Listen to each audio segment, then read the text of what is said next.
Eastern Europe on edge. Poland closes border as Russia and Belarus launch Zapad drills. Tensions are rising once again along NATO's eastern flank. Poland has announced the closure of two of its remaining border crossings with Belarus, citing what it calls a direct threat from Russian and Belarusian military maneuvers.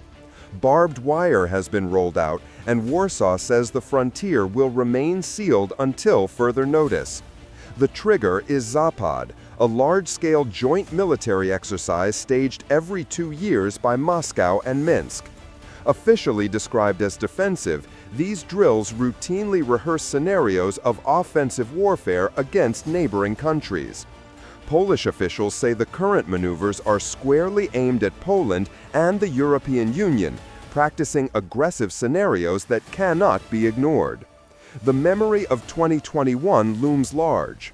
That year, Zapad involved nearly 200,000 soldiers, and analysts later described it as a massive show of force ahead of Russia's full-scale invasion of Ukraine.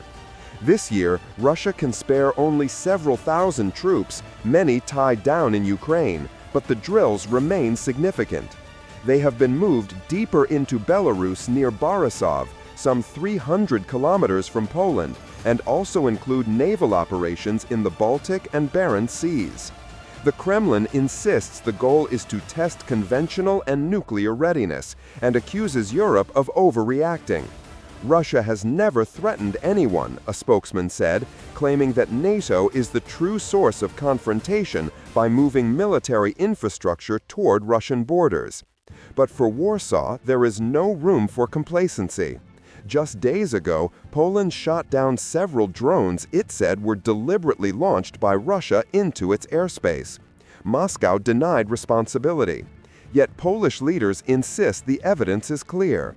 "We know it was Russia," one minister declared, urging allies not to look away. Lithuania, too, is on high alert.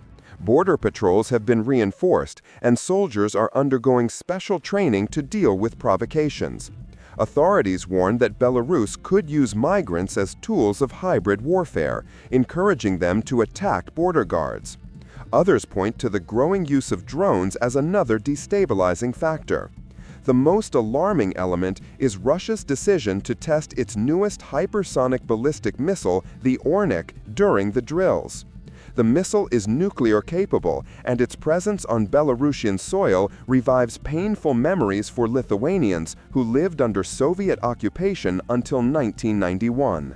Officials fear that Russian troops deployed for Zapad may remain in Belarus long after the exercise ends, as happened in 2021 before the assault on Ukraine.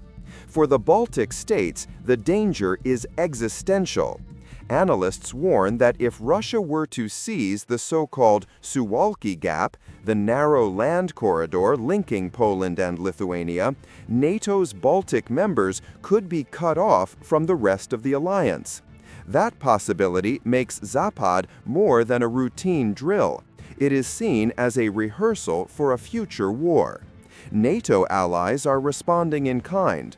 Poland is staging its largest military exercise of the year, Iron Defender 25, with more than 30,000 soldiers from across the alliance.